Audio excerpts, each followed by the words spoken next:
قرآن کیوں نازل کیا گیا؟ کیا آپ نے کبھی سوچا ہے کہ دنیا کے سب سے زیادہ پڑھی جانے والی کتاب قرآن مجید آخر کیوں نازل کی گئی؟ کیا یہ صرف تلاوت کے لیے ہے یا اس کے پیچھے ہماری پوری زندگی کا حل چھپا ہوا ہے؟ آج کی اس ویڈیو کو آخر تک ضرور سنیں، کیونکہ ممکن ہے یہ قرآن سے آپ کا تعلق ہمیشہ کے لیے بدل دے۔ قرآن نازل ہونے کا پہلا مقصد انسان کی ہدایت۔ اللہ تعالیٰ قرآن میں فرماتا ہے، ذالک الکتاب لا ریب فیہ ھدی للمتقین، یہ وہ کتاب ہے جس میں کوئی شک نہیں، یہ ہدایت ہے پرہیزگاروں کے لیے۔ قرآن اس لیے نازل نہیں ہوا کہ ہم اسے صرف طاق میں سجا دیں، بلکہ اس لیے نازل ہوا کہ ہم اندھیروں سے نکل کر روشنی کی طرف آ جائیں۔ دوسرا مقصد صحیح اور غلط کا فرق بتانا۔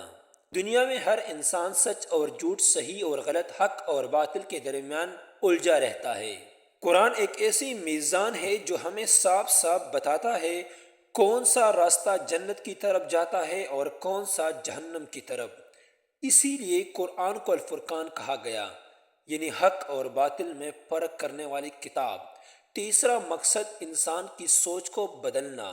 قرآن انسان کو صرف عبادت نہیں سکھاتا بلکہ سوچنے کا صحیح انداز بھی سکھاتا ہے۔ یہ ہمیں سکھاتا ہے صبر کیسے کیا جاتا ہے مشکل وقت میں، اللہ پر بھروسہ کیسے رکھا جاتا ہے، دولت، طاقت اور غرور سے کیسے بچا جاتا ہے۔ قرآن انسان کے دل، دماغ اور کردار تینوں کو بدلنے کے لیے نازل کیا گیا۔ چوتھا مقصد دلوں کو سکون دینا۔ اللہ تعالیٰ فرماتا ہے، خبردار، اللہ کے ذکر سے ہی دلوں کو سکون ملتا ہے۔ آج انسان کے پاس سب کچھ ہے لیکن سکون نہیں، وجہ قرآن سے دوری ہے۔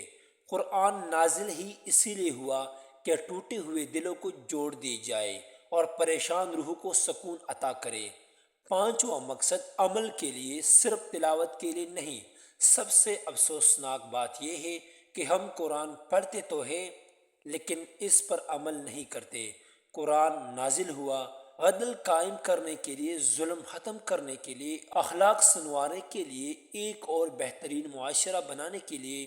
اگر قرآن صرف پڑھنے کے لیے ہوتا تو اللہ تعالیٰ ہمیں بار بار عمل کا حکم نہ دیتا۔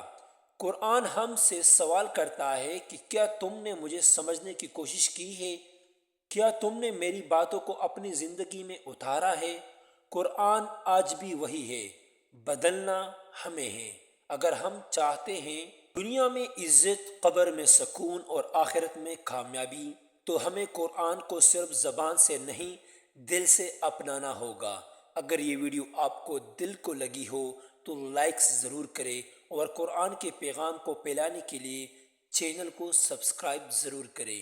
یہ ویڈیو اپنے دوستوں کے ساتھ شیئر ضرور کریں۔